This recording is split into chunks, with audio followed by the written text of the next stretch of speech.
Hi, my name is Matt Herzog, and today we're going to be talking about the lives of my parents, Jim and Joan Herzog. With roots in central Minnesota agriculture, Jim and Joan currently live in Owatonna, Minnesota, and have been married for over 52 years. They both had lifelong careers in education and are still deeply connected with their community by supporting the athletics, academics, the arts, theater, and even serving on the hospital board, to name a few ways. We are very fortunate to be in the Minneapolis studio for the On Being Project. It's a program by National Public Radio that examines what it calls the animating questions at the center of human life. What does it mean to be human, and how do I want to live?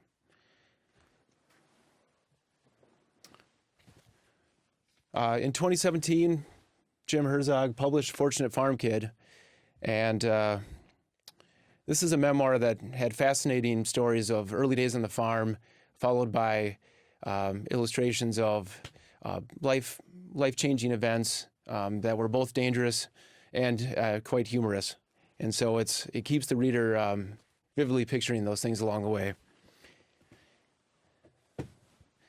So was Mom's English teaching background a factor as you were deciding the chief editor role for this work?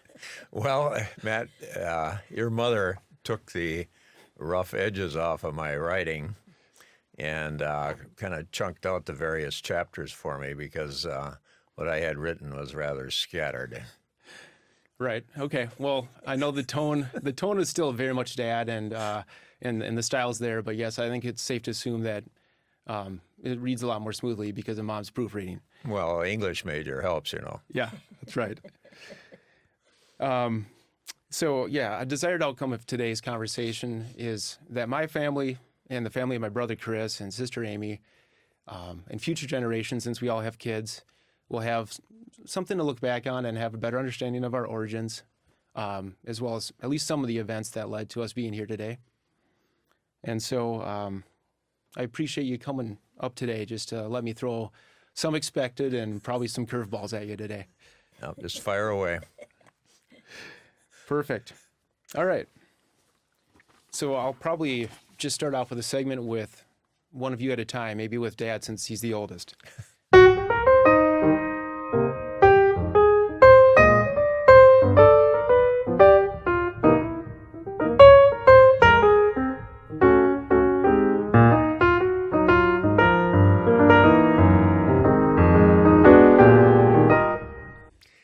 Well, I was born January 28, 1944, and I was the only one out of our family that was born in a hospital.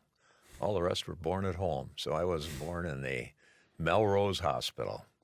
Okay. And by everybody else, you had 5 other siblings, all older. Could you say their names? Oh, yes, indeed.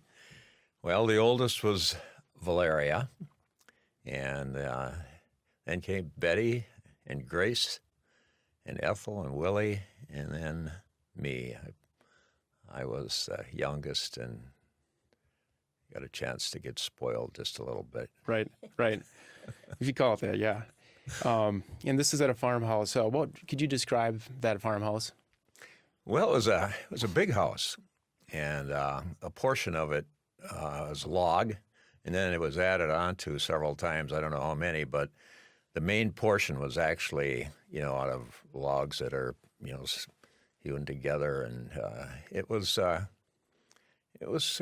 quite a nice house. It was an interesting house to heat, and it didn't get cooled because we didn't have air conditioning. So in the morning, we had 3 places to start fires in the winter. Okay. In the basement, under the main portion, in the living room or dining room, and then in the kitchen, and then also in the milk house, of course. So we had a house that had a variety of heat sources. And that would interrupt a night's sleep, I got to guess, right? Not mine, my dad's maybe. Okay, so he wanted control over that. I'm surprised with all the doling out of chores that wasn't maybe one that he wanted to offload, but I slept soundly. okay. Well, you needed it. And speaking of winters, so we heard about the heat sources. You probably had to produce some wood then. Did you have some special prehistoric saws for that kind of thing, or? We did not have chainsaws right away, and so we used kind of a cross-cut saw, that's fairly long, 8 to 10 feet, one person on one side and then one on the other, and that's how, either that or with axe cutting and then having the tree fall over, and then of course the branches were taken off with with a regular axe. And we had this thing called a buck saw. They'd come over, and we had these lengthy pieces of wood, and then we'd, bring those through, about 2 to 3 feet in length, and kind of a dangerous saw, actually. It didn't have very much protection around it, and that's how we cut it up into lengths, and then of course put it into the woodshed, and from there, it went to the various places where we would. Heat with wood, as I mentioned, the milk house, and then of course the house was heated with wood. And there was some hot spots and probably some cold spots in this house, right? I think I heard you saying some stories about maybe in the upper bedroom, Well, there wasn't any heat, particularly in the upper portion going into the bedrooms. They had these holes in there with a grate on top of it, and of course then the heat had to come up through those, heat rises, so that's a good thing there. Yeah, right. But early in the morning, 3, 4 a.m., it got pretty chilly up there because the fires had started to go down. Oh, wow. Okay. Well, he or she who chops her own wood heats his or herself twice, right? That's right. Yeah, it's a lot of work. Just you can warm up in the process of making the 2-foot pieces. How about canning and things like that? I mean, I gotta think that you had to do certain things in preparation for the winter from food standpoint. Absolutely. I would consider the farm that we were on was pretty, kind of subsistence type farming, where most of the food that we ate, came from the farm, and when my mother went to the grocery store, it was for spices and that type of thing. Mm-hmm. And so we butchered our own chickens, pigs, and then, of course, we'd butcher beef cattle. And that was, quite an exercise. And I really don't think that our grandkids could stand to watch that today, especially the butchering of a pig. I don't know if you want a clear description of that. Well, reading the book, I got a couple vivid shots of that. No, it wasn't too graphic, but that seems it seems to be good to be in close contact with your food, but it's not for the meek, right? And like as far as chores go, was that the responsibility as far as butchering? Is that just a job for Dad, or with all of your siblings, did some of you graduate to this level of doing that, or were you a part of maybe when you wanted to bring it to market and leave the farm but go to some kind of city? Was there anything? Well, when I was, later on, they took the hogs and the beef into the butcher shop to be, slaughtered and then, cut up and so forth. But during my earlier years, we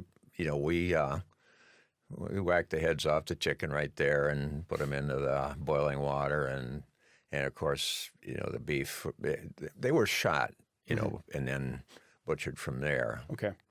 But here's the graphic portion. The hogs were actually stuck and killed by a knife. Okay. And part of the reason was that my mother would be there to catch the blood to make blutwurst, Okay. blood sausage.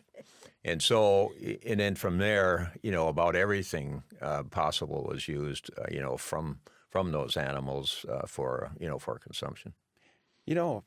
That sounds, a little gross for some people, but I know that if I go to like a taqueria, there's definitely, tacos that have more than just like the filet mignon that we're used to being the prize cut. So I think that wasn't uncommon, and it isn't still in certain cultures. So it's kind of comforting to know that. Well, somewhere along the line, whether it be in a butcher shop or it be a Hormel in Austin, somewhere along the line that pig gets slaughtered, And we just happened to do that at home early on. Yep. And I think there's nothing better than on-site production. So, how about as far as the types of chores that you had? I guess you've talked about a few of them, but was there a pretty wide range of things that you did as a kid? Or Well, we had all of these different animals, and my mother was, responsible, for the chickens basically. And a lot of that had to do with the fact that we'd eat, obviously, some of the chickens and some of the eggs, but we sold the eggs, and that was the money that she bought groceries with. And then, of course, hogs were, fed. And then, of course, the big deal was the milk cows. That took, the bulk of our time because they needed to be fed and then, of course, milked and so forth. And that was about an hour and a half to 2 hour ordeal each morning and each evening. Yeah. Right. And everybody got involved in that, except I don't remember my mother getting into the business of going in and milking the cows because we had 6 kids and Dad to take care of that. Yep. That makes sense. And by hand, by the way. Oh, right. And even... No milking machine when I was on the farm. Okay. Yeah, that does add a lot But that changed, of course. During the time that you were there, you ended up getting a milk machine while you're still there? Or is that even after I think it was about the time that I was leaving that they had a milking machine much earlier, and then they quit using it for some reason, maybe just because they had enough kids to take care of it. But I don't think it was working real well. And then after I left, my brother took over the farm. They had surge milking machines. Okay. That's, and the soil that you guys wound up with was rather stony, right? Because of some glacier happenings. And how much time did that take? Well, the choice of homesteading there, that 160 acres they picked out, if they'd have gone about 150 miles south, they'd have had a lot better land. But where we're at is, they call it terminal moraine or whatever that term is in the business of glaciers that recede. Well, they leave a lot of rocks. And, of course, they were there every year. Frost has a propensity to bring those up. And, of course, each spring after we worked the soil, we had to pick rocks. And and it still goes on today to some degree in that, particular area. After a while, you do get, most of them out of there. But during my time, we were picking rocks every spring for sure. Okay. Just keep surfacing. It's like a bottomless pit. Yeah. You mentioned having 4 older sisters and just one other brother. You think about traditional gender roles and things like that. Was it like only the guys are doing this and the girls are here? Or was this, given the situation, almost a requirement to make ends meet, get everybody all hands on deck? Yeah. The 4 girls had a bit, they all worked, they were going to help milk cows and so forth. But I'd say that Valeria and Gracie had maybe, really didn't like that type of work as much. Yep. Not that they weren't ambitious or anything. Yeah. But Betty and then Ethel probably ended up doing more hard type labor. And then Betty would be number 1 because she could drive a tractor and pitch, bundles as good as any man could. And so they did, in a sense, play different roles because of their ability and interest. And then, of course, Willie, he was a hard worker, and I give credit to him for, opportunities that I had. Yeah, that's right. And I want to talk more about that too. Did you receive an allowance during any of these formative? Yeah, food. Yeah, more than 3 square meals. It ended up being. That's right. Yeah. Our allowance was food, and perhaps my mother making our shirts out of flour sacks or whatever. But no, there was nothing that never even entered anybody's mind at that time. That okay, now you're going to get your whatever 2 bits or whatever a week. That did not occur at all, and I think that would have been laughable, quite frankly. Mm-hmm. Well, now that gives me some perspective. I don't know if my girls that are sitting here in the city are getting anything per week. I think for a while they were, and I'm pretty sure they're not putting in quite as much. But anyway, I had some notes about in your book. You talked about the water, and maybe if you had any recollection of that. I don't know what all the details were, but Well, as you know, water, heat and water are pretty important. And we did have a windmill, and that it had some function at that time, particularly when the electricity would go out. But I did not remember not having electricity, which my older sisters would, and we always had these kerosene lanterns around when electricity would go out, which happened with some frequency, by the way. But we had a pretty deep well, and right next to the milk house there, and it was kind of complicated because from there it had to go to the barn, to the water fountains that were there for the cattle, and then of course the water for the milk house, and then it also served as far as the house is concerned, from a standpoint of having a sink where we had running water, right, and the only other thing that was rather odd was our cistern, which caught the rainwater from the roof and then went into a large cement thing, which is maybe 10 feet wide and 6-7 feet deep. Okay. And then there was a pump there. And then, of course, that was our answer to soft water. Well, it's good that you guys were capturing that rainwater for sure. I think that would be a miss if you didn't. But and also with this woodworking, I want to say that in your book you talked about just ways to use the byproducts of that. Was there dust or sawdust and things like that could be put to other uses? Well, when we cut wood for burning, there was some sawdust, but that wouldn't have been a real great amount.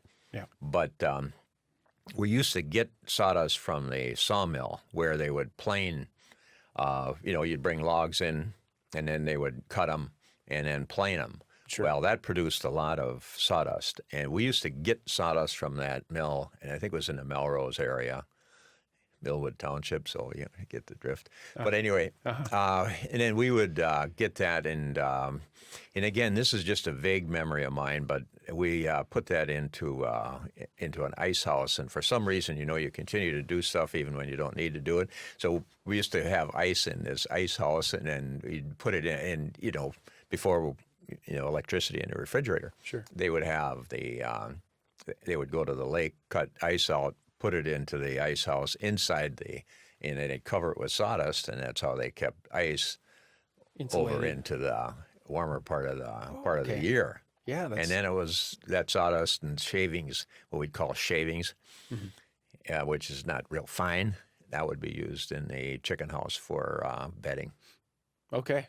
Hey, that's great additional uses for it. And on that same note, when you talk about after a while, you got in the habit of using things, maybe you kept doing it for sentimentality reasons. Were Colonel and Rock the horses on the farm, and does that kind of hold true for them? Were they, once you guys eventually got some tractors, did you kind of employ both? That's right. We didn't dispense with the horses, and I think there were some functions, though, that were okay. They sometimes pulled the wagon for when we picked rocks, and then also were areas where you might tip over with a tractor, like in the road ditches and so forth, for cutting that grass. So we did that type of thing. The county and the state didn't cut the grass in the road ditches; the farmers did. And then, of course, we used that and put that in in the hay barn. So we did use Colonel and Rock. I don't know. They came up with those names, quite frankly, but that was the names of our horses. They look strong, so I think those are pretty decent names. Yeah, they got the hoofs that are huge, and they're draft horses, obviously. Okay. And then, as far as just general treatment of the soil, I mean, is there anything that contrasts how things are typically done at a giant farm today, or even small farms, I guess. Was it a different time in that regard? Well, the animals produced our fertilizer, and so we'd take the cow, pig, chicken manure, put it onto the land, and of course that served as as fertilizer. Another thing, that there are certain crops that take a lot out of the soil, corn and oats and so forth, take quite a bit out of the soil. But alfalfa was put in and rotated around, because when you got done with an alfalfa crop over, we'd probably have it in there for 3 or 4 years, the land actually benefited from that type of plant. And so we'd rotate that through in the various areas, and so that's how we maintain the the fertility of the land. And probably, well, I don't want to lead into your answer, but how about as far as getting it to grow? You talked about using the animals providing that, but so weed killer not in existence yet for that, or. No, we didn't, but it was, when I left, in 1962, and, they went into the late 60s and early 70s, I think they started to use that. But when we put our corn in, they put it, it would not be in a row where their plants are 2-3 inches apart. Mm-hmm. They would be in hills, and then we'd cultivate both directions. So it was called, the corn was checked. Okay. That's all I know. It's checked, and then we'd be able to go both directions, and hopefully that you'd plant it so the rows lined up both directions, and so then you cultivate it in both directions. Well, today you don't see anybody cultivating corn. They just they fertilize and then kill the weeds that would would come up. So you don't see anybody cultivate anymore. Okay. I did not know about that at all. And there was also a pretty good description of this threshing, and I like some of these terms. You said checked or something and stuck a pig, but very to the point. But I want to say like pitchers and spikers or something like that were involved with this threshing operation. Can you tell me a little bit about that whole process? And yeah, well, first of all, you had a threshing machine that was over by the barn, and we moved about to the various neighbors to take care of threshing.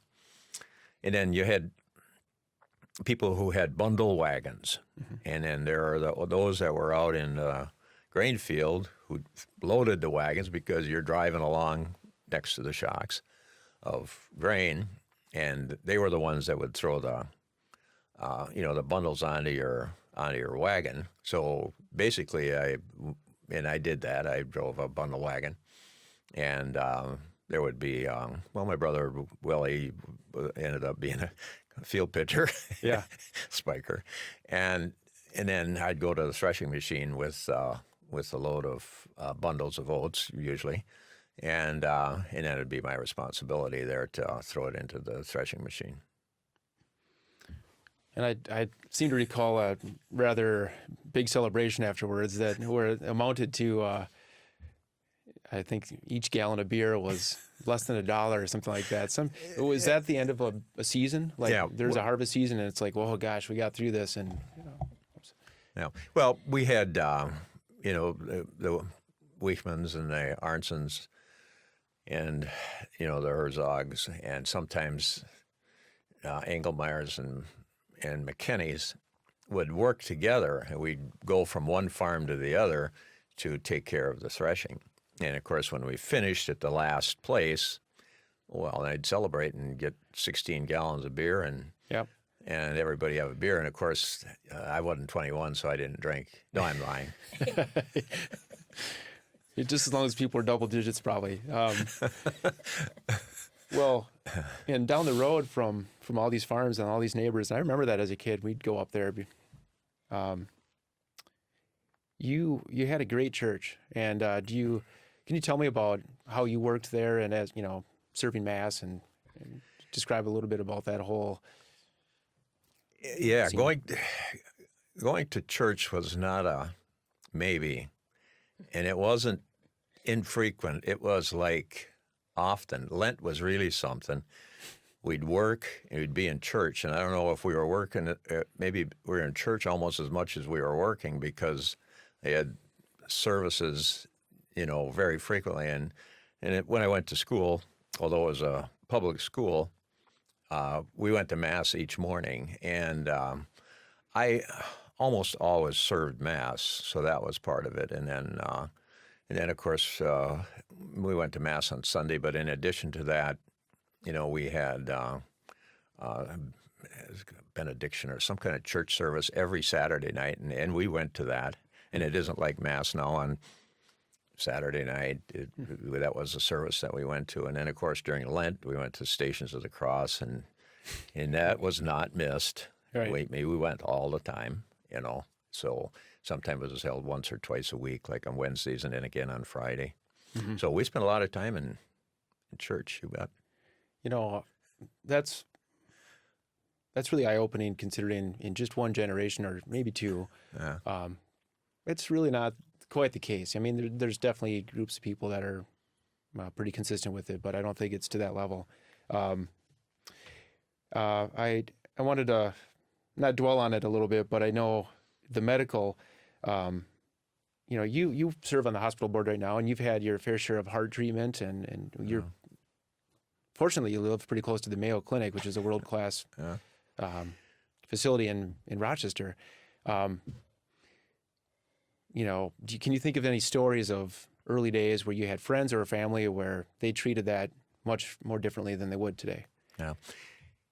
Yeah, I did spend time. I was on the hospital board for 9 years at Lina and then 7 years on the Mayo Clinic board. Now I'm still on a board over at Mother Mayo at Rochester. But in answering your question relative to the business of treatment back then, I think if you went to the hospital, you're more likely to be harmed than helped back then. I'm serious, get a lot of bad stuff can happen. Of course, you're already in trouble because you got to go to the hospital. But a couple of stories I think that, make us feel pretty fortunate about today. Mm-hmm. One of my brother's classmates, only 3 in his class, by the way, Linus Tinian stepped on a rusty nail, died from, he didn't have a tetanus shot. So he died from stepping on a rusty nail. My sister's friend, getting her appendix out in the Melrose Hospital, died while getting her appendix out. I don't know what went wrong, but not a good outcome there. And then it's a classic. I'm 14 years old. I got to get my tonsils out, right? Mm. Well, today they put you under. Well, in this case, I sat in a chair, and they put Novocaine in, and I got my tonsils cut out while I was awake. And Dr. Kuhlman, and his nurse, and for some reason they were sweating and they didn't seem to be getting along very well. And here I am sitting there, and bleeding like crazy. And it was something that you probably one will not forget. Yeah. So getting your tonsils out locally, not a good deal. Yeah, locally or in a wake. Yeah. I was thinking of local anesthesia, and I'm like, none. Well, they tried to freeze them, but I can remember it didn't feel real good. Yeah. Oh, wow, that's tough.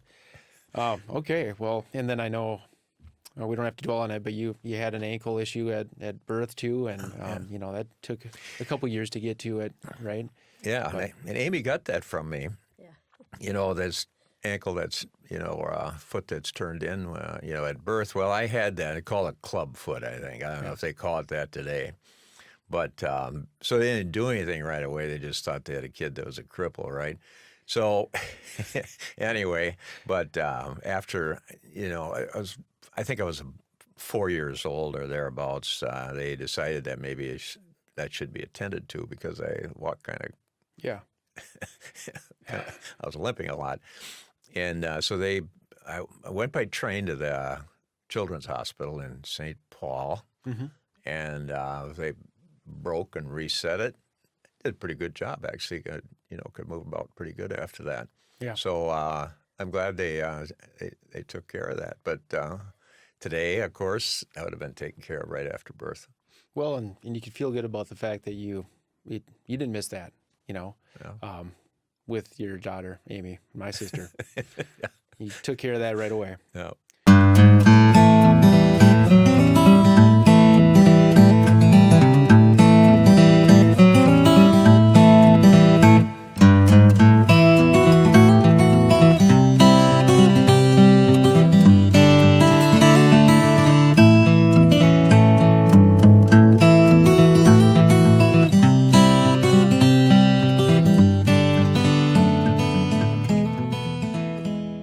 Yeah.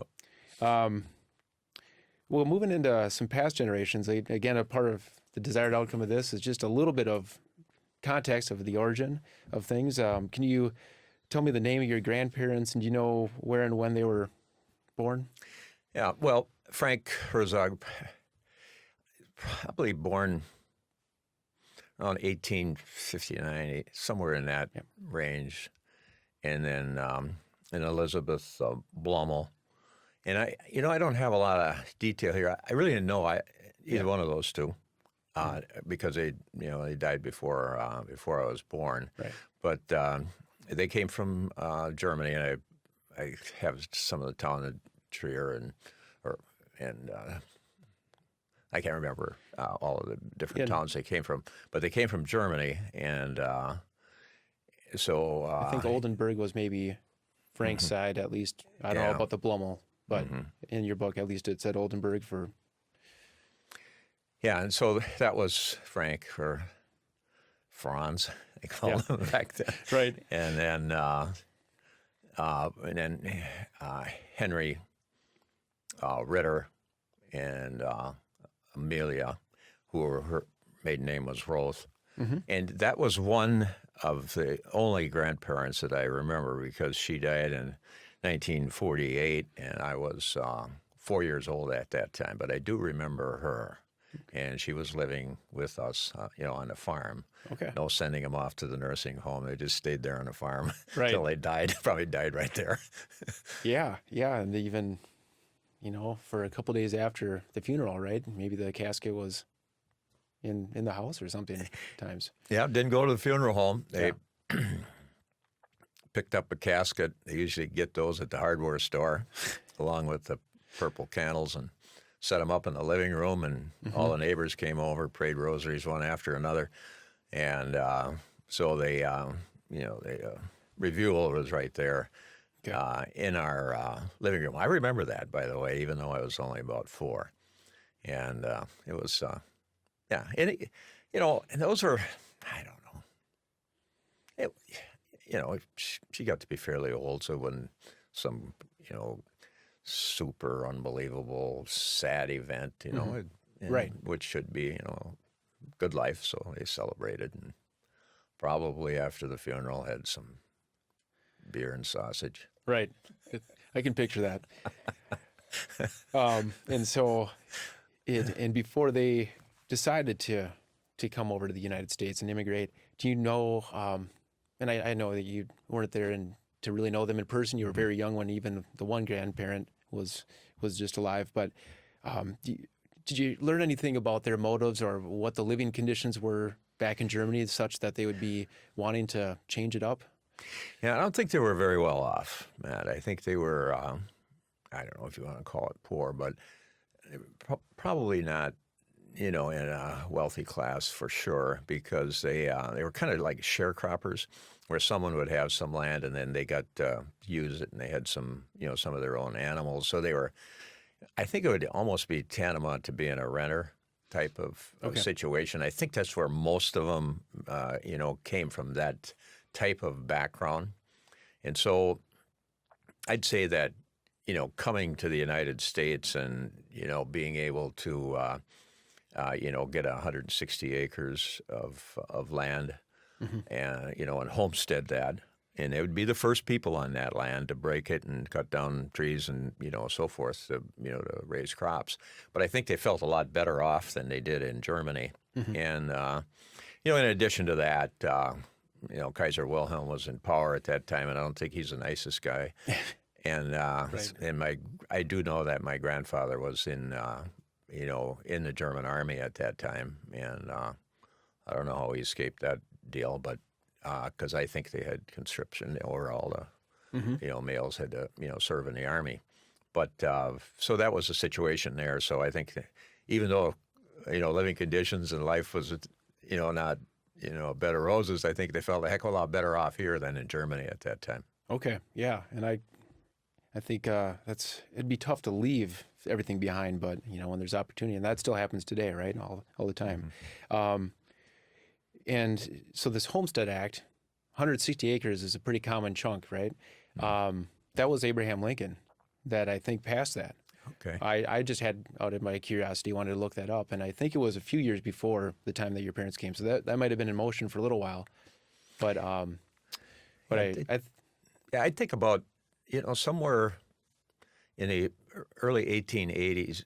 Probably here again it's not very precise, but maybe 1880, 81, 82, somewhere in that time frame is when the Herzogs homesteaded that piece of property south of St. Rosa. Okay. And I when I think about the Herzog name, a duke or owner of land or having authority of some feudal property, I think it's interesting how it actually took leaving the motherland, where the Herzog name originated from, to kind of grow into the meaning of that name and come to the United States and actually be owners of it. So yeah, well, far cry from being dukes. Yeah, right. Yeah, I think you described it as having living quarters adjacent to barns and things like that. So yeah. Well, okay. So moving ahead a generation and talking about your parents, maybe you could just share a little bit about their names and obviously they were in farming, but just a little bit about the siblings that they had and any memories of those two. Yeah. Well, William and Florentine, but I don't think those names are hardly ever used. It was always Bill and Flora. Okay. That's what they went by. And my mother only had, let's think about this, 2 sisters and 1 brother. And they ended up, staying in, the farming business. But my dad had, I think, 11. I don't know, 1 died. But anyway, I think there was 11 of them. Yeah. And I'm not going to plow through all of those. But they ended up,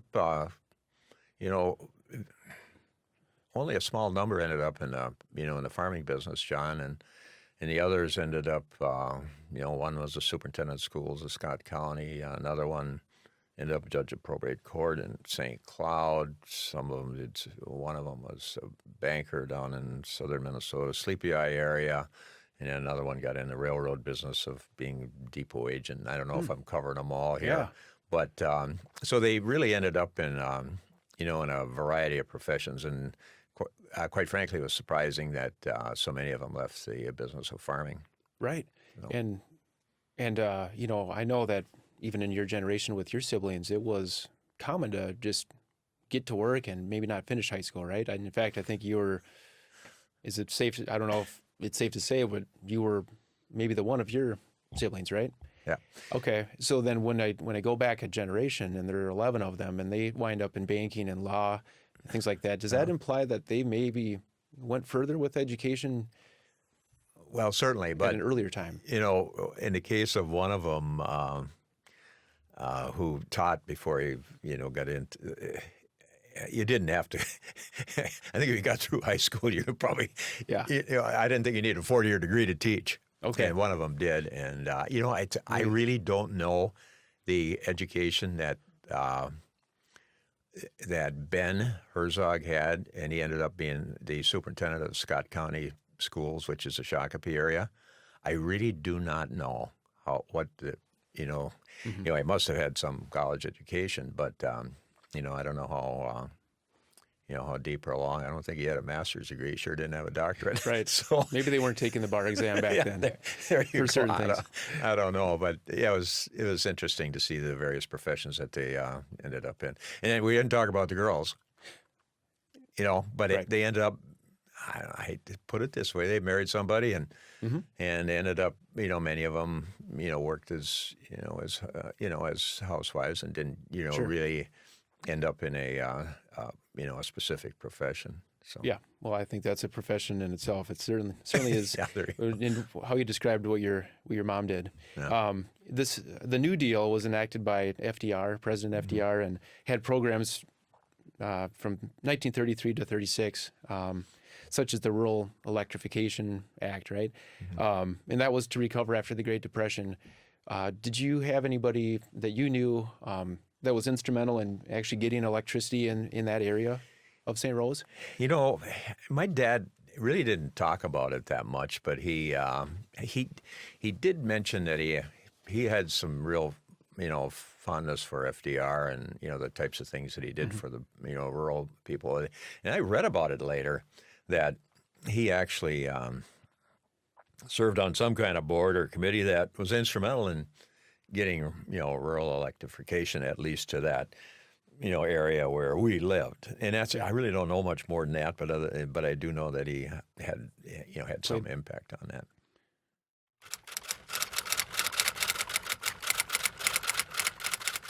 Was when you were first going to school, was that in St. Rose before you went up to Melrose? Yeah. We didn't have kindergarten, so we had grades 1 through 8 in a 2-room school in St. Rosa.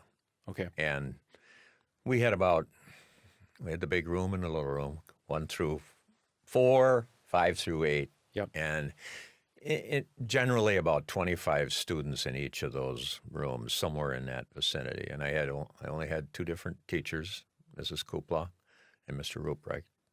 Okay. And that was reflect. But you don't forget, things like this. I know more about my elementary years than I can't remember anything about 9th grade. Is that right? But I have great recollection of what went on in elementary school. Huh. Well, those teachers must have had an impact. In fact, the Ruprecht name comes up. I want to say that name had a role in athletics, right? In getting them just started. Yeah, and it really had to do with, in his case, basketball, because he played basketball with us all the time, and then, of course, was the one that actually got a St. Rose team into a elementary league in Melrose, and they called it Central Six, but just like so many conferences today, they call it the Big Ten or the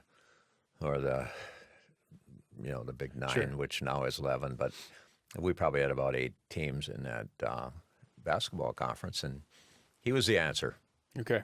He hauled us to practice and he hauled us to games, and quite frankly, in our first year, we did pretty well. Well, as the youngest of the 6, did you have kind of the first crack at doing anything with sports? Had the ship sailed for the older kids? And if so, how did you navigate that? If you had an interest, which I think you did, how'd you coordinate that as far as chores? Because I'm guessing you weren't off the hook on carrying your weight at home. Yeah, well, I still had to do chores, but I think I was a lot more fortunate than, the other kids from the standpoint of opportunities for, athletics, and then opportunities to continue, my education. Some of it was their choice, too, to some degree. You take, for an example, the only other one in our family besides me that graduated from high school was Grace. And she, I think she really did, quite well in school. She was kind of a popular kid. They had homecoming stuff, and I think she was one of the candidates for that. Yeah. And she was a rather gregarious person and a very social being. And but could Valeria or Betty or Ethel? Well, Ethel didn't finish. I think she may have gone to her sophomore year. Willie, he didn't go. He finished 8th grade. He started working on a farm. Sure. And that was somewhat his choice, I think. But, it wasn't like my parents said, oh, no, you're going to high school. Yeah. If he decided that he wanted to stay home and work on a farm, they go, oh, that's fine with us, Isn't that something? Yeah, and I could see it's not. Well, I'll just hold back on that. I wanted to say that it wasn't maybe a long view, but at the same time, there's nothing wrong with staying on the farm and continuing to work. Now, given that Willie was the heir of the farm, how did that impact your decision? Because at that point, there's only one, just kind of like your dad. I was kind of curious about that too, of the 11 kids. I never really got there, but somehow he was the one that stayed. So it's kind of, I'm asking maybe two things, but you can maybe take or leave the first one about your dad taking it. But mainly I want to know, what was that decision like when you're thinking, okay, my brother's got the farm, here's a window, am I going to leave? Or, You know, I really, it certainly didn't, bother me. That he was going to, take care of the farm. Not that I didn't, mind the farm work, but, at the time I was going to school to high school, and high school was enjoyable for me. High school I don't know, I guess you could say relatively easy, and I had a very good time there. So, and then of course, athletics came into play. Believe it or not, I played basketball for the first 2 years, at 9th and 10th grade before we started wrestling, and so it was that I don't know. I felt pretty good about that. yeah, And I certainly didn't think, my brother's getting a farm. That never really bothered me at all. okay, yeah. So you connected with school, and then, like you mentioned, you were doing basketball because that was probably the first thing that Mr. Ruprecht had going. But despite limited training and a late start with wrestling, you were actually the first wrestler to make the state tournament for Melrose High School, right? Yeah. Okay. Yeah, it is. Well, little luck here and there. Yeah. And so, yeah, it was, that was, very fortunate. And, I just happened to win at the right time. Yeah, that's right. Like in the section, in the region, we only had one class at that time. So there were no classes. So you had there was one. Just one. Okay. Yeah, in basketball and all the other sports, there was only one class. So you had to scrap your way through a few levels before you got to state. Sure. Oh, okay. Yeah, not like the 5A, 4A like you hear today. Now, did you immediately go to college right after, I think it's around 1962, you're done with high school, and there's this summer. Were you thinking, I'll go work for a little bit, or what were the plans in the short term there? Well, I was going to go in the military, so I went and took my physical to get in the military, and flunked it. Could be for a variety of reasons. Bad right foot. Yeah. Fingers missing on my right hand. And but anyway, I failed my physical, and so that kind of took that off the radar. And then from there, I got off. So I'm going to go to work, and I don't know how it came up, but I got a $11 ticket on a Greyhound bus to Jamestown, North Dakota, and then from there I got a ride up to Kensel and work there in the wheat and barley fields for that summer, and into that fall. Right. Okay. This is at the Spitzer Farm. Yeah. And I've been there before, actually, with Chris. Going back to the book, that one jumps in my mind as far as I'm picturing you driving at some high speeds with one of the guys that you were working with, and I'm shocked that you're still here today. So that must have been more tough work in North Dakota with harvesting and beef and dairy. How did you wind up at U of M Morse then? Something happened along the way. Well, there was, some contact during the section, wrestling tournament, and then eventually a state tournament from a coach by the name of Life Lee, and so.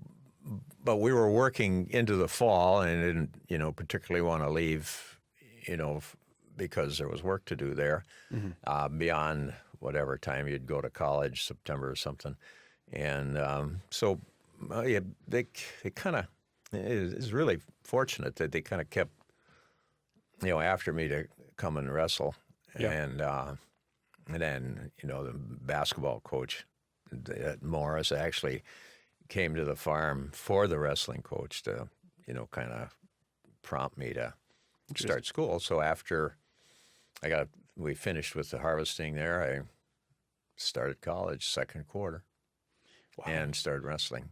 So you basically had, in some ways, an athletic scholarship because of, I mean, you were just going to work and somebody's out there doing the rounds out in the middle of North Dakota and brought you back just because of your strength. And then, I will say that, again, you had the late start and you got to state, but even in college, this is a different level where people at this point are trained, right?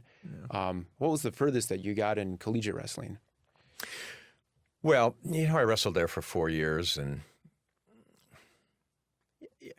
had, pretty good success. We wrestled some good schools, St. Cloud and, Concordia and University of North Dakota and, and traveled to Michigan Tech and so forth. And let's see, so you can't brag now, but I generally won. Yeah. And this was there any weightlifting going on? Well, no. Well, in high school, we had this goofy thing. I don't know if anybody ever lifted, but we had this bar. Mm-hmm. I don't know, I probably came from a manure spreader, and then we had 2 pails of cement on either side of it. They filled up with whatever. Okay. But that was their weight equipment in Melrose. Well, I did wrestle in a national, wrestling tournament. Not Division I. Right. But, and I'm not real sure how you qualify for that, but I was the only one off our team that wrestled in that national tournament.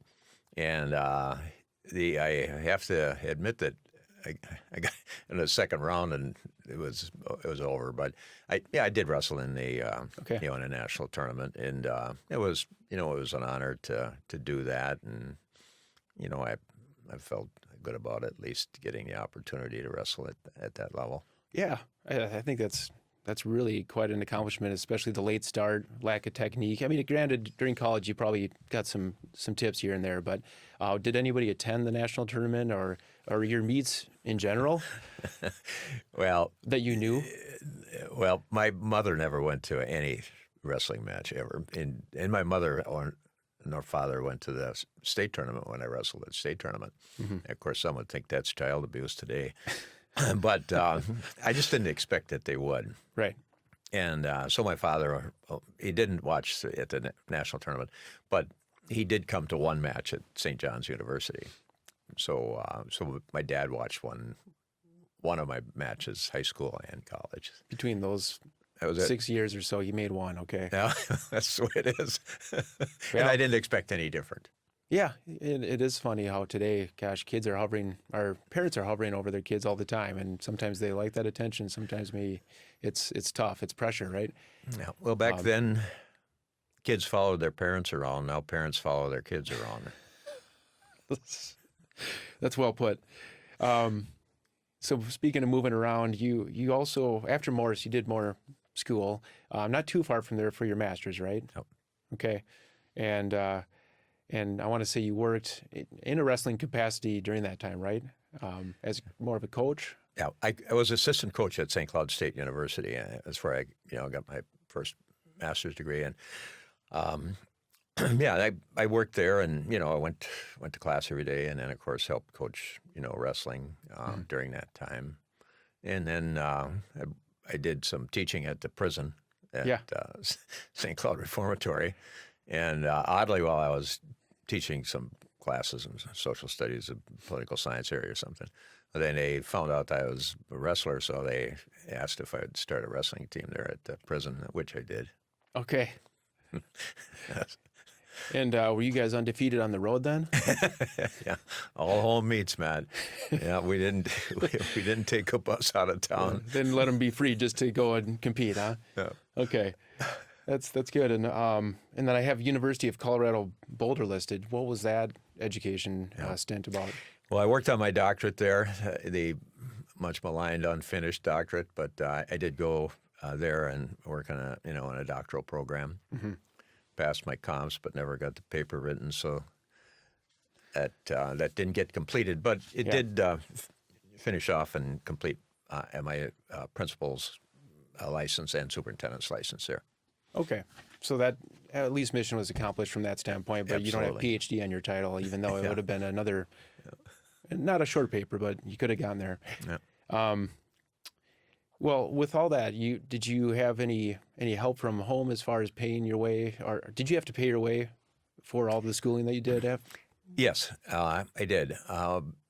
The uh, the tuition wasn't very much, so my summer job plus getting up and unloading boxcars at 6 o'clock every morning until my first class, and then at the end of the day, if I didn't go to wrestling practice, I went back to that same place and hauled salt around and so forth. Then, of course, worked each summer, Yeah. and tuition though is only $125 a quarter, Right. and then I pay my rent and food and so forth. So I think, as much as sometimes a person complains about years ago, it was actually, a pretty good deal, and from the standpoint of, of total costs. And then in my my junior, senior, and fifth year, I coached wrestling at the University of Minnesota Morris, and I got assistant wrestling coach pay. Okay. Yeah. So like you said, it I hasn't don't know why they inflated. did that. I was wrestling, and they paid me as an assistant wrestling coach. Coach claimed he didn't need an assistant, so I didn't. I did. I suppose I coached. I did coach quite a bit in my fifth year, obviously, but my junior and senior year, good Lord, I had to take care of my own conditioning and wrestling skills. Yeah. I don't know. Maybe I taught a few of the younger guys a few things along the way, but I got paid for it. And I want to. One job was on the railroad, right? As far as these various occupations that you had during these times of teaching, coaching, being also finishing your master's and things like that. What was that work like on the railroad? In a chain gang situation, I don't know, 20, 30, 40 in pairs, and then we'd drive steel, one on one side of the rail and one on the other, driving the steel. But probably the most interesting part is living conditions. We lived in a boxcar, no air conditioning there again, and it was hot in there. And then we had our meals there, breakfast, lunch, and then dinner. And we slept in this boxcar, and it was quite something. And good conditioning. You're out in the hot sun. There are no shade trees over a railroad track. Right. So it was quite an interesting. Not a lot of seeking ref. My steel driving partner actually had been in prison, and so I got but he was a decent guy, could drive steel pretty good. Both of us were pretty good. So and we were always somehow, some way we were always first. Is that right? And then we'd count ahead 20 or 30 plates, drive in another plate, move up. I don't know if he could count, but I could count. So we were in good You're shape. a good team that way. Maybe he was driving a couple more and you were in charge of the tallying it up.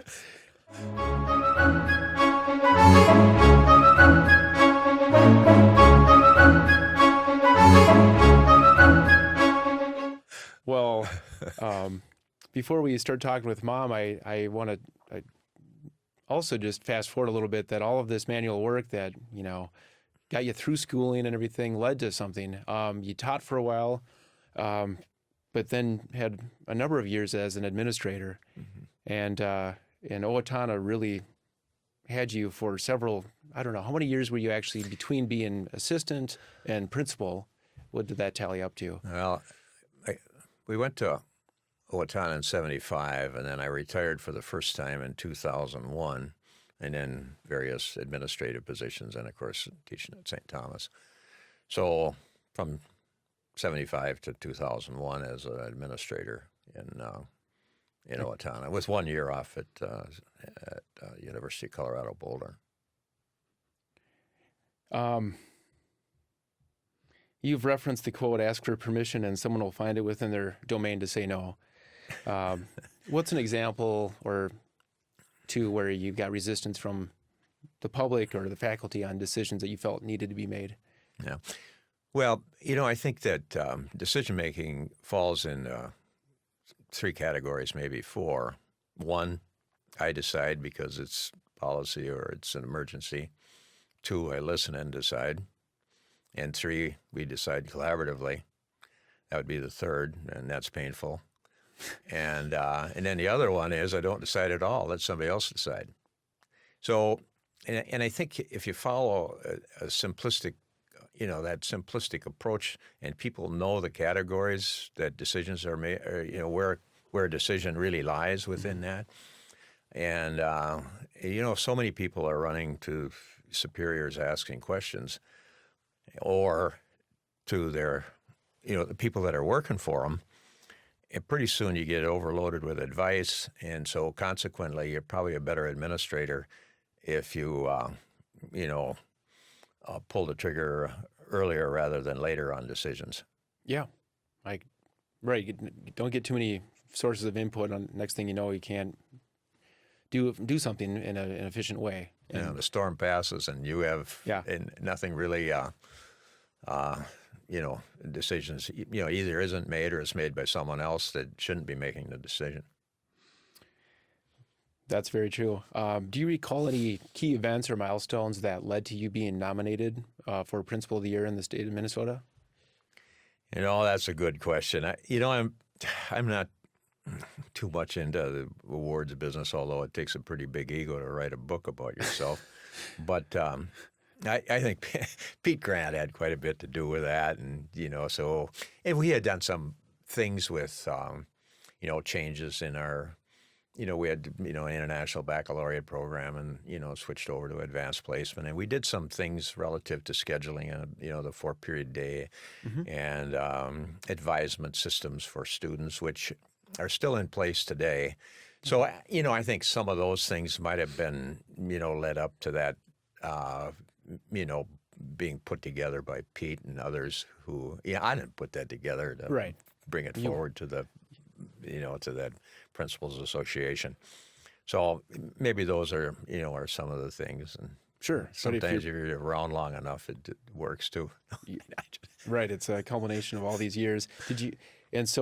And you did win. So you actually became the state of Minnesota Principal of the Year. Did you attend the national award ceremony then and actually travel to wherever that took place? Yeah, it was an interesting time. 9/11 occurred during that time.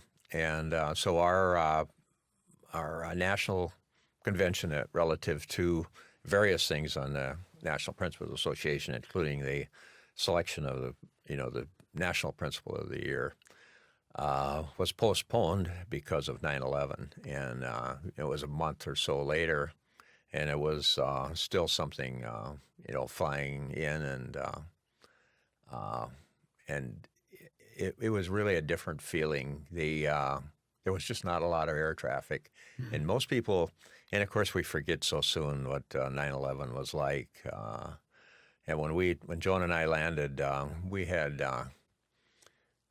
quite a few people there ready to carry our luggage, and because there was still not a lot of travel. And during that time it was in D.C., so we did go over to the Pentagon and saw where the plane smashed into the Pentagon.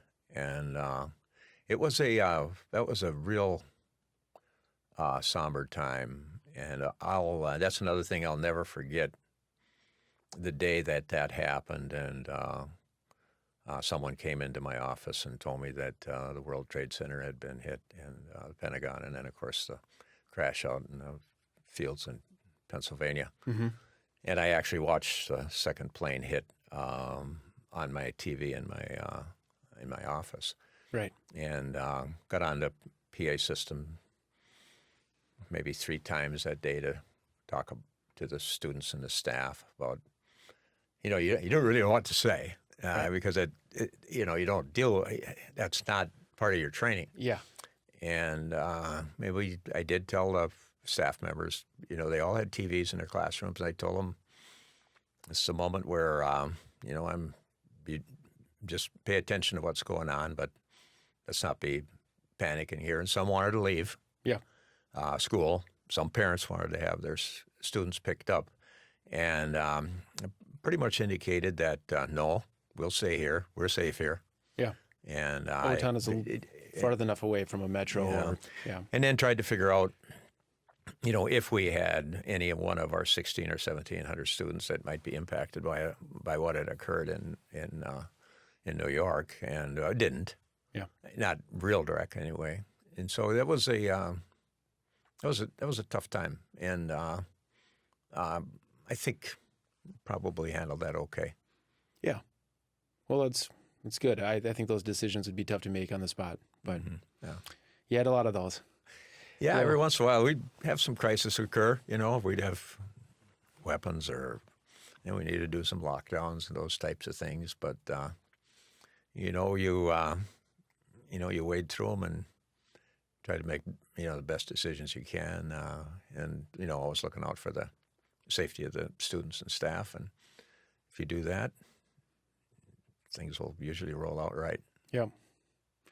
Well, great. Thanks for all that history. That was fascinating to hear about the days on the farm and everything after that point. And we're going to talk more together with Mom in a bit. So.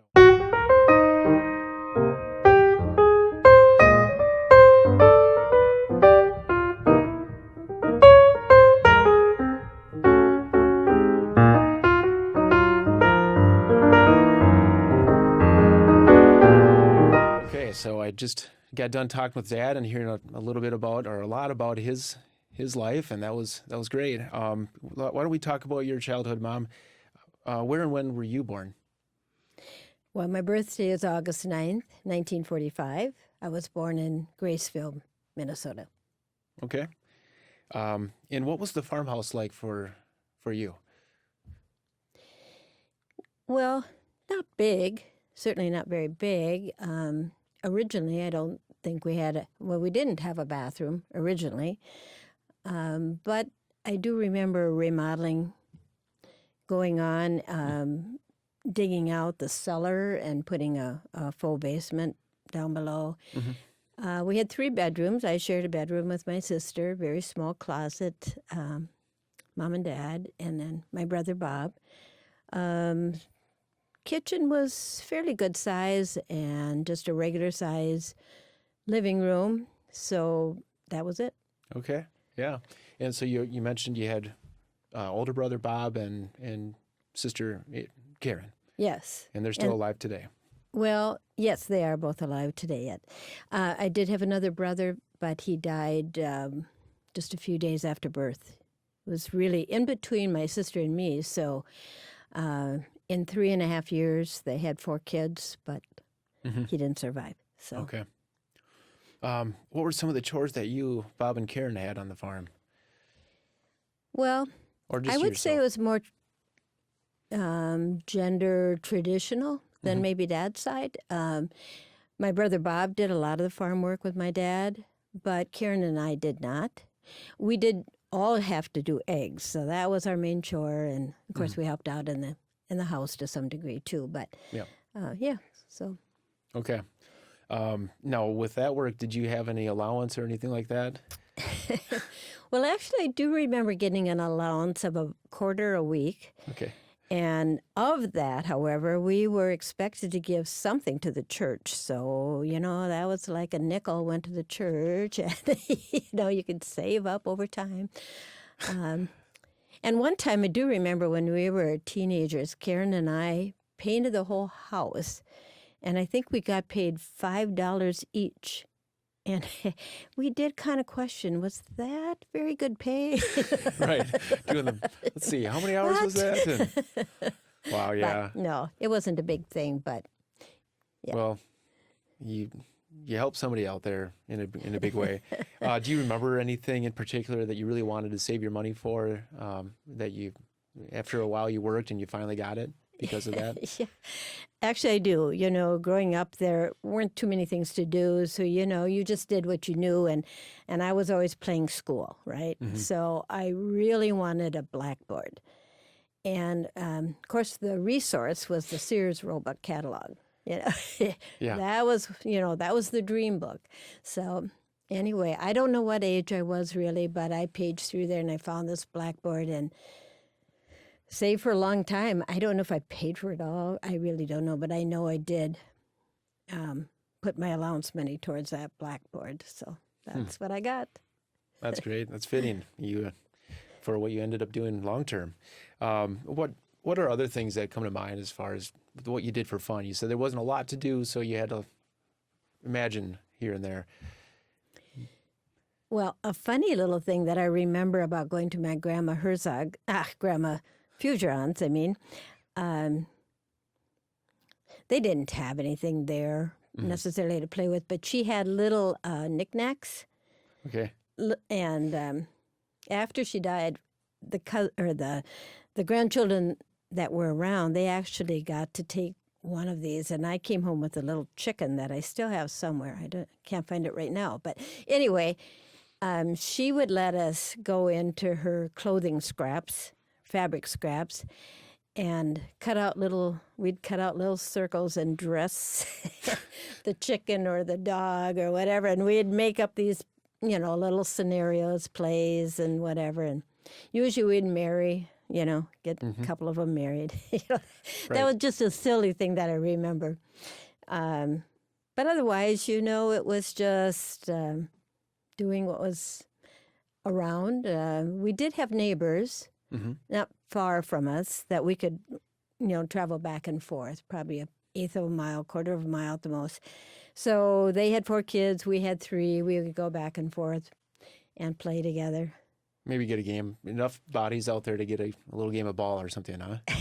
Well, yeah, a little one, but I was always I was the youngest in my family, and for some reason, I never really learned how to play ball, probably because they would only let me take grounders. So I, No so pop I flies never learned how to catch, or maybe it was just my lack of skill, but it was kind of funny. I think grounders can be tougher than fly ball. I mean, if anything, those things can jump up and get you in the Well, in the I think face, they but- just let me run to first base. I could run. Right.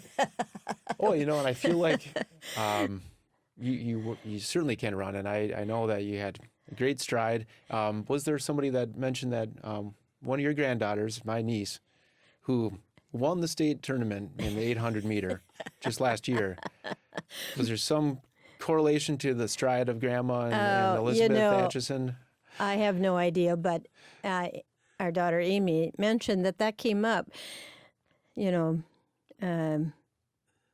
last summer or sometime, and they were watching Elizabeth run, and of course Grace is a good runner too, and the other kids are as well. But anyway, they said, "Well, she runs like Grandma's grandma." Okay, yeah, I'm sure that came from me. There you go. I would claim that. Yeah. Yeah, probably not, but anyway.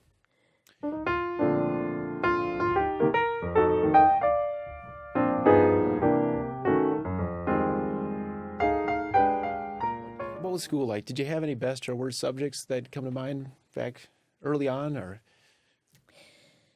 Oh, sure. Everybody has their preference. I always did well in reading, writing, penmanship, those kinds of things. Math and science, not as great. I always did all right grade-wise, but I particularly remember in high school, I thought, oh, gee.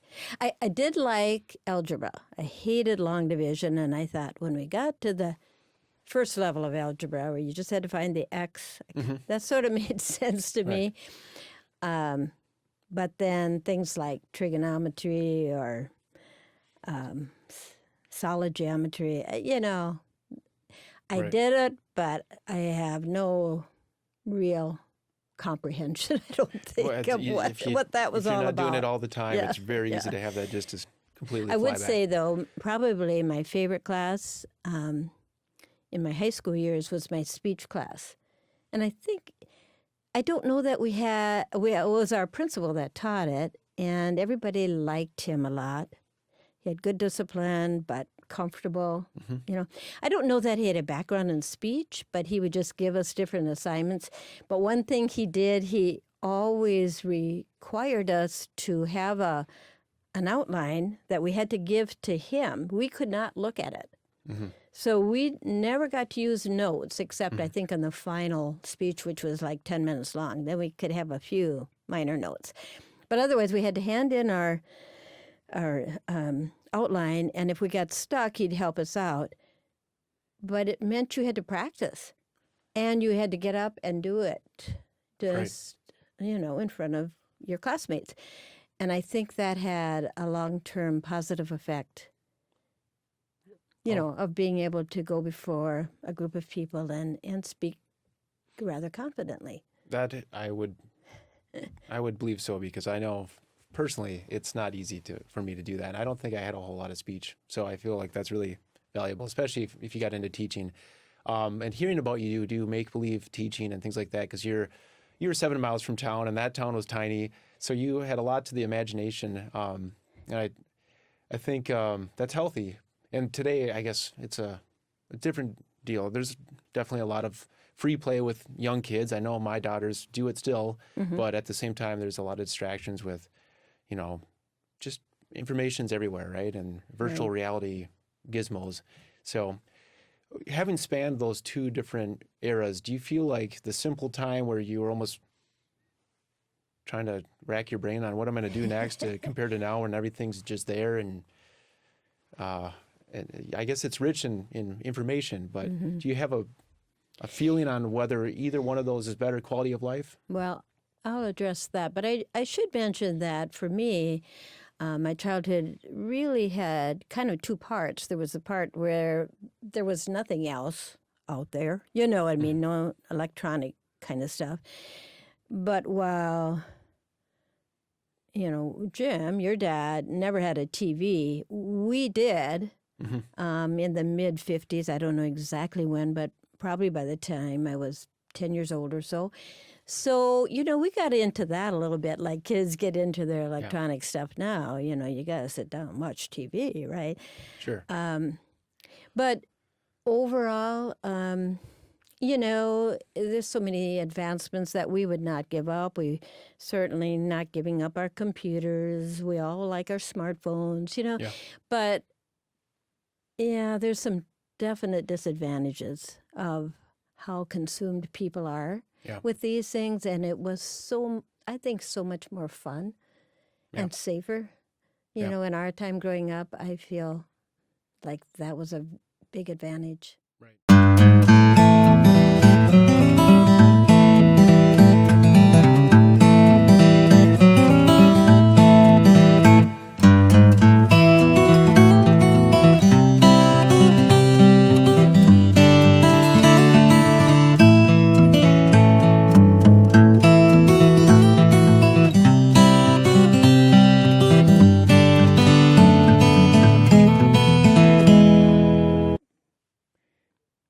I want to talk a little bit about the past generations too, like I did with Dad. Do you recall your grandparents at all, or at least their origin?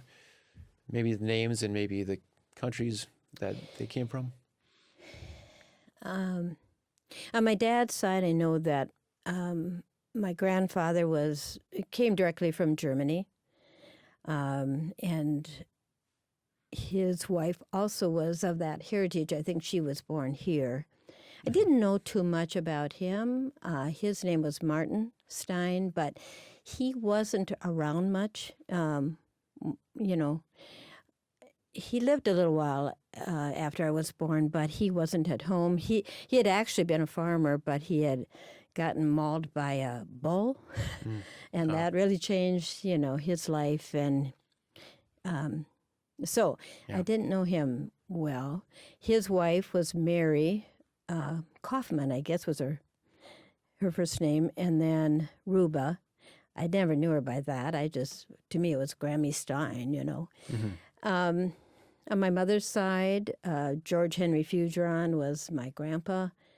Her name was Ellen, Bessie, I guess, Riddle. So. Okay, so the Stein side, Martin Philipp Stein, comes from Bingen, Germany, and I guess Marianne Kaufman, or Grammy Stein, as you said, was settled in Iowa. Yeah.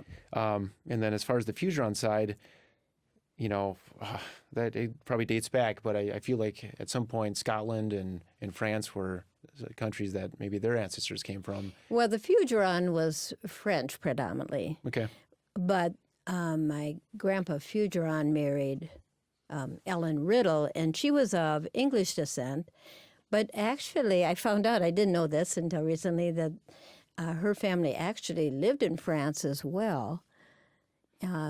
there was always some talk about some ancestors that somebody had come over with Lafayette. Oh, wow. Well, we never knew if that was really true, but it turned out to be true, and I have some documentation from my grandmother that did happen. I always thought it was a Fugeron because you'd think, French, that's yeah. French, Sure. but it turned out it was a riddle. So Okay. Yeah. That's Anyway. that's interesting. I don't know what he did. I don't know if he helped or if he was just on the boat. I don't know, but anyway. Yeah, Lafayette came for the American Revolutionary Yeah. War and then retreated back to France to do things for the French Yeah. Revolution. So anyway, And for whatever that's worth. yeah, well, that's another interesting The connection. Fugerons, I did find out, they came to Buffalo, New York. That's where not my grandfather didn't live there, but his father, his grandfather lived there. And they were pretty well-to-do, I think, and, did all right. But Yeah. anyway, that's all I knew. I mean, I'm not really big into ancestry, but I have been finding out a few fun things about it. Yeah, and your brother Yeah, Your Brother Bob is provided some yeah. neat genealogy charts for me, and so I have that available. Maybe I can include that in this. And then your dad was Al Stein, Albert Casper Stein, Yep. and Florence Fugeron Stein. Do you have any memories of your parents, or just recollections that would help describe the types of people that they were? Well, like Dad's folks, I think they were all both hard workers. My mom didn't get out doing farming chores like driving a tractor, Yeah. or I don't think dealing with the livestock or anything that, but certainly was hugely involved in preparing the meals, carrying lunch out, besides 3 big meals. You had at least 2 lunches, and then maybe later after supper another one, and baking breads, and, all those kinds of things that housewives did. She was a very loving person, and as was my dad. It's really one of the treasures that I reflect on now, how fortunate I was to grow up in a family where people cared about each other, were good to each other. Right. That is just such a benefit. Yeah. Yeah, in common, maybe more common back then. I don't know if the statistics, but it's great that you both came from families where that loyalty was there for one another. My dad had a good sense of humor, and it's one of the things that I think I kind of realized after I'd been going with Jim, your dad, for a while. One time I was sitting at the table. We had dinner together, and I think we were pretty serious about each other even by then. But all of a sudden I thought, Jim is kind of like my dad.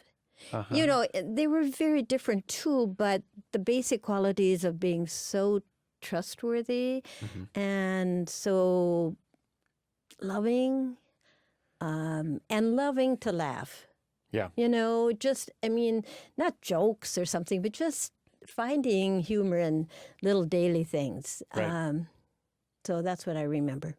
That's an amazing quality to have. I think that helps people with their perspective and just not getting too caught up in all of that can consume your mind. Just that sense of humor and keeping it light, right? So segueing into that, you talked about Dad and being with him for a little while. I'm going to just hop to your wedding day. What do you remember? What do you remember from your wedding day? Oh, you should get your dad's perspective on that. I was absolutely an emotional wreck. I even thought about singing at our wedding. A good thing I didn't, because I could hardly get through the service. I was crying. And then I thought, what the heck, I'm crying. And then I got the giggles. I thought, afterwards, I'm so glad we didn't have to face each other and out of the crowd, because, it just huddled there trying to get through all this. But, it was a beautiful day. It was a beautiful ceremony. Yeah. the two sides of the family probably had different ways of celebrating. So, do you feel like your families were generally, how the in-laws sometimes can work and sometimes it's clash, but do you feel like there was a pretty good camaraderie between the two families? Yes, definitely. I felt very fortunate. I felt very comfortable with Jim's family, and hopefully he did with mine. No, we always got along. I always respected both families a lot. Ours was probably a little bit more outgoing in their affection. It's just like, oh, really? Hugs and, Right. whatever. But one thing I will say, one of my cousins, I can't remember if it was after my mother's funeral or my dad's funeral, but she said to us kids, she said, we were always envious of your family. She said, we knew our parents loved us and cared for us, but your family, they were so affectionate, and we just wished we had that, So Yeah. I suppose you can overdo it, but Yeah. we did have a lot of hugs. I think Dad said something like, we don't always say I love you, but, if something changes, I'll let you know. Nah, no. He's better than that, but he also, early on, I just realized he wasn't going to just say, love you, like goodbye. Like the same Right. kind of phrase. If he said it, you better treasure it. Yeah.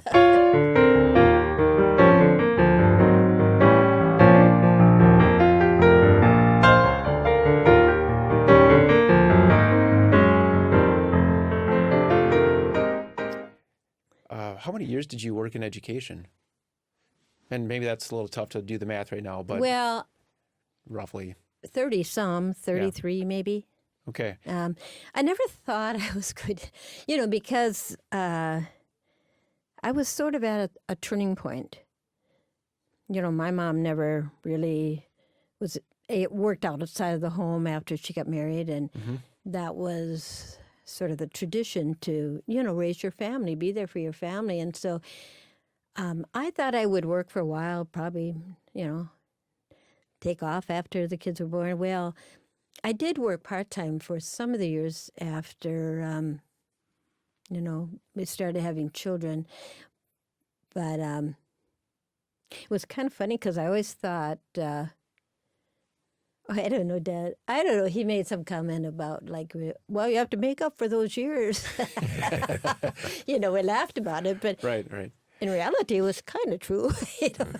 In order to get retirement, you had to work a certain number of years, type of thing. So, it all worked out. Well, you certainly had a full load. I when I think about everything they did at the house on top of teaching, it's two full-time jobs, and you handled that really well. I don't know many people that would take that on and not gripe about it. But how did your teaching evolve over the years? Did you have? It's not like you had one subject for 30-some years, right? And then different levels. What were some of the variations that you had in that? Well, I started out teaching at the high school level, English and speech. I didn't stay with speech too long, although I had a major in it. But anyway, then we moved to St. Cloud. I taught there 10th grade English, where Dad went to school to get his master's degree. And then by that time, Chris was born. That was actually a year after we were married. So in Herman yet, he was born. And so then after that, we moved to Savage, I guess. Jim went to work at Bloomington. I was off for that year because I was pregnant with Amy. Okay. And then we moved and got into our house in Burnsville, and our next door neighbor was hired as a learning disabilities teacher. And it was strange because at that time, there had just been some state legislation that we needed to serve, or districts needed to serve learning disabled students, but it was a very new term. Yeah. And actually, there were very few people trained. Mm-hmm. So, okay, we're starting these jobs, so we're not trained for it, but we had to start the training, and I got hired for that as well in Rosemount. So that worked out so well because it was part-time. I could Yeah. still be home with the kids a lot. And that was, yeah. And then when we moved to Otana, at first I wasn't going to work. Again, I had finished my degree in learning disabilities. But anyway, I wasn't going to work that first year. But by October, I got a call from Blooming Prairie, and they knew I had a background in it and had some experience, and they wanted to expand. They had, I think, someone at the elementary level, but they wanted to go into the junior high level, and senior high. So I was hired for that. But then the following year, an opening came up in the junior high at Owatonna, which was kind of a combination of English and the learning disabilities special ed segment. Right. So I got to work there, and I continued more than at the junior high level for a lot of years. But then down the road, I should say even along with that, part of the concept of reaching these kids with a little bit more struggle was to team teach, have smaller classes, Sure. more interaction with two instructors in a class. So I got to team teach in English, of course, but then later on in social studies and in math. Math was kind of like, ooh, I didn't do too well the there. algebra But wasn't anyway, coming to the forefront. Yeah. right. And then later on in the mid-1980s, our district decided to hire or put 2 teachers on special assignment to start staff development program, and I was lucky enough to be selected for that. So I did that for 9 years. So it ranged from some learning. of the time I was still teaching in the junior high too. So there was just a lot of variety. Yeah. And then at the end of my career, I went back to teaching communications full-time. Wow, what a great variety. I mean, you went from learning disability I don't know, to everything. your own coworkers and, Yeah. and teaching them in workshops. And I do remember those days because I think I was going through junior high. Yeah. And I had this, all of us kids were in school where you guys worked, but I didn't have you. I wasn't a student of yours, but I tried to stay out of Dad's office.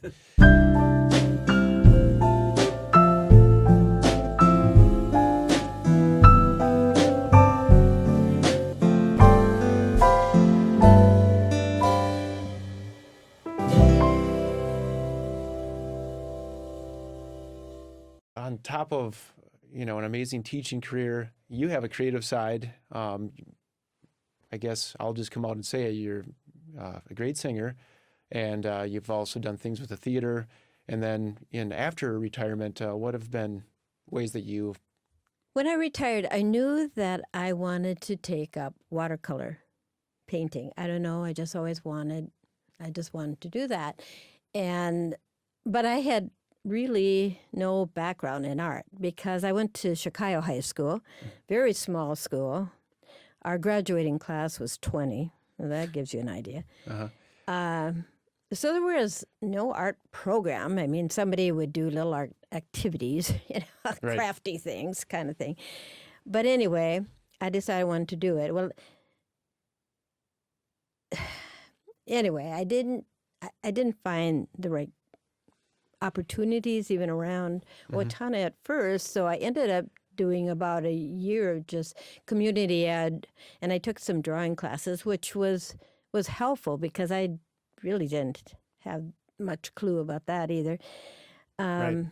But then I did get into a class over the summer, and then in the fall, I started in Northfield. There was a wonderful instructor called Fred Dingler that I've worked with a number of years, not recently, but for many years. But anyway, he was coming in for weekly sessions, and I was lucky enough to study with him. He was fantastic. So that's how I got started. The right teacher at the right time. Yeah. That's, and you did quite well. I know you weren't in it for the money, but you certainly sold a fair amount of work going to, there were several years where Dad was your lackey and you were putting everything in the back of the Outback Yeah. hatchback car and going to various things. It's like you're on some summer tour here. Yeah. And, but did quite well selling big and small artwork. And if you had anything, I know you've got dozens of pieces, but it seems like you brought a couple. And maybe can you show us a couple that you Okay. brought and then why you chose these two? All right. I'll get this over here. Well, one thing about this instructor, Fred Dingler, they said he was good at doing portraits. So here I am starting out with nothing, no background, Oh, well, I think I should learn how to paint people. And I just remember the first time he said, well, Can you raise it up a little bit? why don't you sketch out something for me like you would, maybe start with? And it wasn't this one. It was one of Anna. I did it. I mean, it wasn't even close to anything you would want to do. Is that where Chris? And then, no, it wasn't this picture. It was a different one. But anyway, he said, well, I can help you. You see some glimmer of hope there. Yeah. And anyway, he had me just take a graph paper and actually just, draw it out like you could measure how far up or, Anyway, that's how I started getting the basic figure. Well, Sure. So this one was, I think, my second portrait. I chose it, it's far from perfect. But when it got done, and I think it actually looked like Dad for the Well, most right now part. we're getting the same profile in a way. If Dad looks in your direction, it's actually pretty spot on as far as the And profile. that was Will. He was a baby. And they were sitting on the couch. Dad wasn't actually sleeping. That it looks like he is. but anyway, it was such a tender moment. I just loved that. And I think the other thing that he really helped me with is, he said, you don't have to paint every strand of hair. Just, get the shading. Yeah. And, it was a white couch, and I didn't know what to do with all that. And, he'd show me that it didn't have to get every detail of the realistic setting, you just get what's important. And Sure. actually, when I got that one done,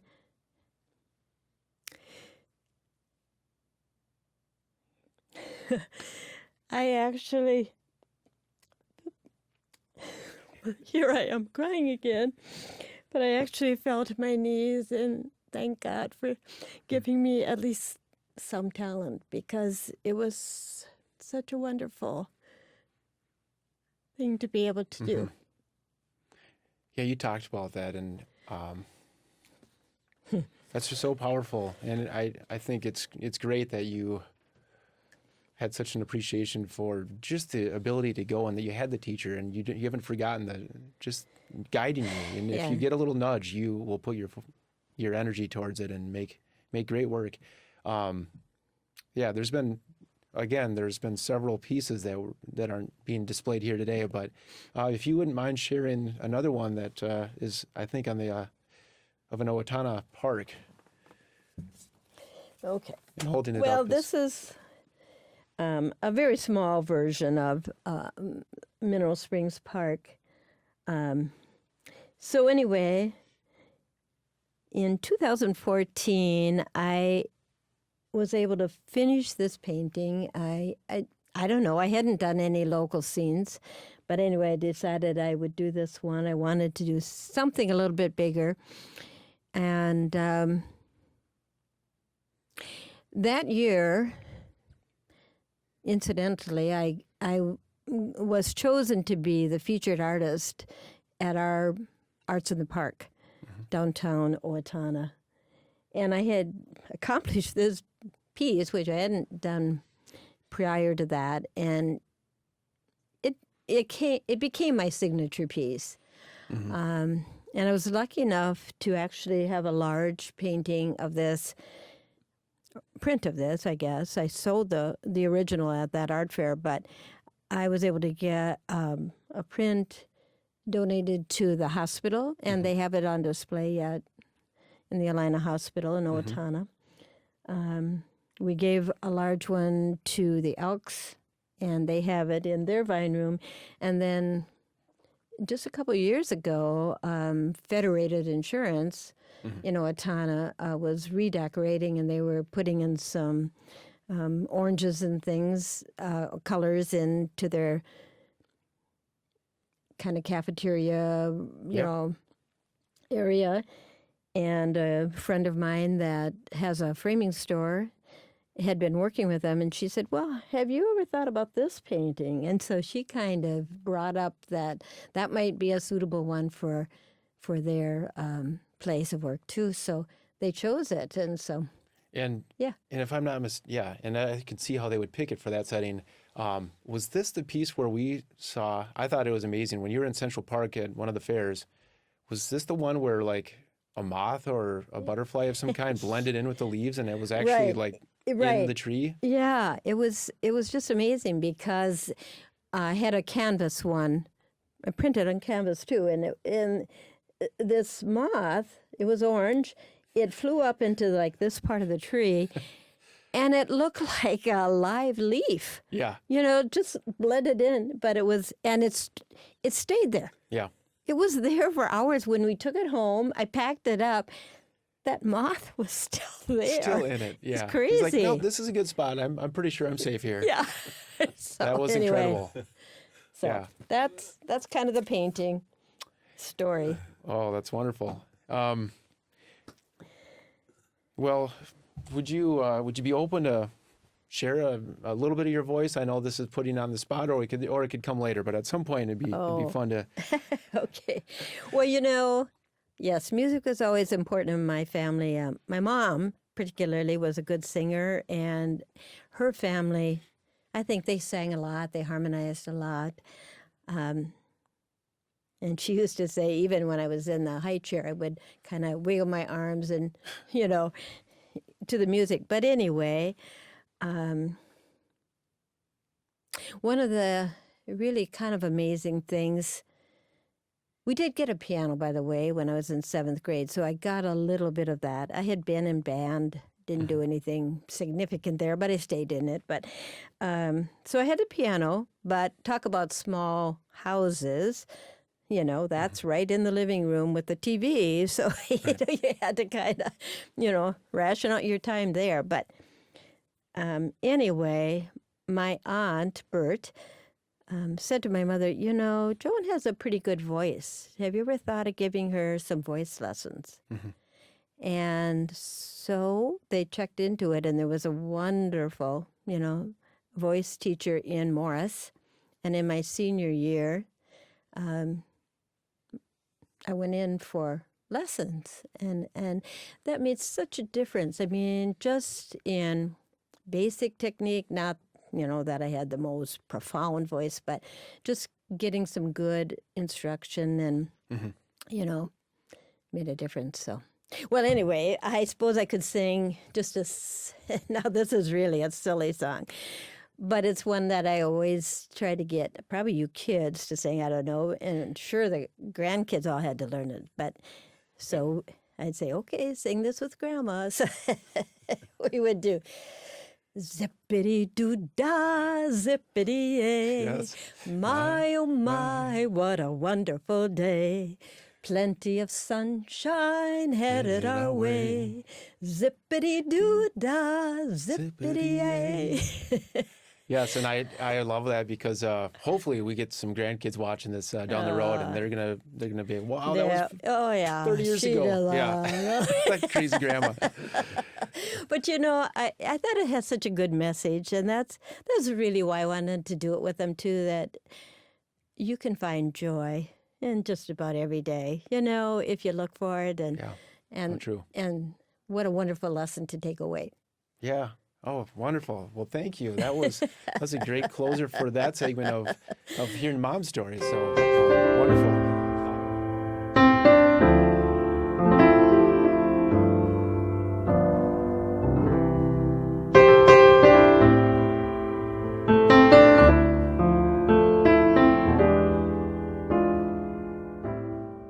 A little bit just about how you initially met. Maybe Mom, you can answer this. How did you and Dad meet? Well, we saw each other in Spanish class in college. Actually, often I sat in the front, but in that class, I actually sat in the back. And Dad, he came in with a whole bunch of guys, his friends. I don't know, about 6 guys or so. And they would sit in the front. And they thought they'd maybe do better, get a better grade if they kind of, got along with this female teacher, I guess. But anyway, it's crazy. So, but we never really talked. I just saw them then. But then that following summer, my sister and I were at the county fair, Stevens County Fair, and I think she had a roommate come along too. And anyway, we were standing close to the barns, right? And anyway, I saw these guys coming, and I said, "Oh, I kind of know these guys." I didn't know him, Uh-huh. And sure enough, we just stood there a little bit, and they sauntered right up. Pretty bold. And I don't know, somehow Dad started talking to me, and yeah, that was it. They started. Back to Spanish. I got a B, D, and a C. I think your mother, Joan, got probably all A's, so I don't know. So that's my story on the Spanish class. But we did meet at a cattle barn, and we got together there, and the rest is history. It's history. Yeah, exactly. After 52 years of being married. And I'm sure it's not perfect. Everybody will always admit that, all that time wasn't just gravy. But what comes to mind is ways to have a successful marriage. Dad, can you think of? Well, you get fortunate. You get the right person, like Joan, that's kind, gentle, works hard, and she has, great, compassion, and has been able to put up with me. That's a virtue in itself. Right. But really, a person that's that generous and kind, and and so caring for the kids and so forth. So I give a lot of credit to Joan and her. Really the glue that that kept our family so closely knit. I would agree. Oh, gosh. And Mom, you can throw. and I think, oh no, yeah, it's Dad here. One of the things I think that helps is just making time for each other, and I think that is so hard. And certainly it was at times in our marriage too. Dad was. I just remember, the years that Dad was athletic director and assistant principal. I mean, they were 2 separate full-time jobs, and he got them merged for a while. Yeah. I was teaching full-time. It's just, and the kids, all you kids were busy. So hard to find that time for each other. And families, I know now, really face that with following their kids and doing things with their kids. But one thing that helped, I think, was that he was always affectionate, and just like I'm grabbing his hand now. Good touch. Yeah. Just a little bit, just an arm around a shoulder. It just every day. Often that says, yeah, I still love you. I still care about you. It's just so helpful. I don't know. I pray a lot. Oh yeah, we pray together all the time. Go to mass and yeah. In fact, we always, before we eat, stand and No. and pray together. And that's So, that's a recent thing. I remember us praying before all our meals, Yeah. but that's the standing. That's kind of something that developed in the last little while here. yeah, I'd say in the last, a couple of years, something like that. Yeah, one day, I don't know, it just happened to be standing close by, and Dad just embraced me, and then we started praying our meal prayer, you know,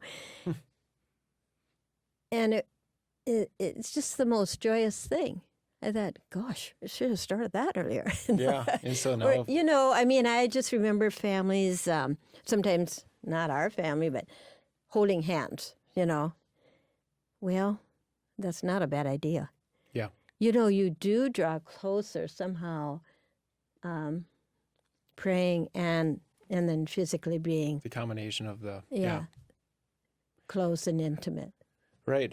Yeah, that's good. I'll take note of that. I think it's Well, powerful. Evan, you ask what, draws you to someone. Well, I mentioned all those various descriptors, adjectives of being kind, gentle, and really hardworking and quick. Get stuff done in a hurry, She's just like a Yeah, just about. floating around. Yeah, I could hardly keep up with her. But then, being pretty really helped a bit. Okay, Mom's blushing a little bit, but yeah, all well deserved. And Dad, I will say the same thing. Mom's selfless, hardworking, thoughtful. Making without griping about anything, just a meal for our entire family, all the grandkids showing up, and it's a rare skill to just have that, and it keeps you young too. The way you've lived your life, Dad, you've been a respected public figure, a man of integrity and strong values. I appreciate that you've always been physically fit. You've got a lot of unique sayings, little isms. For some reason, you substitute some different word for arm, like wing, and it's just people know that about you. And I'll always remember that you've had this advice to me to make good decisions. And I think it's no secret that, or no surprise to me anyway, that you had this follow-up. It's really not a follow-up to Fortunate Farm Kid, but you did another publication. This one was much smaller, but it speaks to those pivotal points in life, right? Mm-hmm. Well, it came from a meeting after we played golf in Arizona. There was a guy by the name of Jim Grant who was captain of the USS Detroit, and he was telling me about his crew that he inherited on that ship. And the ship itself was pretty good, but the crew wasn't doing very well. In fact, they had an attitude problem, and he put together a booklet called Choices, and then I just asked him, if I could take that general idea and put it together for people that, from their early teenage years through maybe their mid-20s as they make decisions that are life-changing and sometimes can be, wonderfully positive, and then, of course, they can also be exceedingly negative impact throughout the rest of their life. So that's how I ended up putting that thing together. And credit to Jim Grant, who, and we talked for a long time. And then, of course, I asked him if, I could have permission. And I mentioned him at the front end of that booklet. And I've written it, probably, somewhat for, well, it's for, people of that age, but also the parents that have children that age. And probably wrote it thinking about our 10 grandchildren, and 8 of them are girls, and I worry more about the girls than I do the boys. Wonder why. But at any rate, that's the reason I ended up putting that together. Here again, who took off the rough edges? Your mother, Joan. Sure. Yeah. And Amy, by the way, took care of the way the booklet is put together with the pictures and so forth, the way it's set up. So credit to Amy and Joan on helping with that. Yeah, family effort, and we're running out of time, but and Chris, the brother of Amy, my older brother, has been somebody that worked really closely with you on various things in home, because he's an Otan as well. So just trying to mention everybody, and well, thank you for being here today. This has been a wonderful way to just kind of capture some of your story. And, in the spirit of the On Being Project, I I really hope that people that watch us down the road are asking themselves, how do I want to live? Yeah. Well, credit to you, Matt, and of course we feel fortunate to have, a son like you, daughter like Amy, and a son like Chris, who I work with almost on a daily basis, and then of course 10 not great-grandchildren, but wonderful, wonderful grandchildren that the three of you are raising, and we're very proud of you children and the children that you are raising. Thanks. Yeah, very fortunate ourselves. Would you want to close with another piece, Mom? If you have that in you. Oh, I can. We can always cut it, right? All right. Singing, you mean? Do you want any water before, or you good? Okay.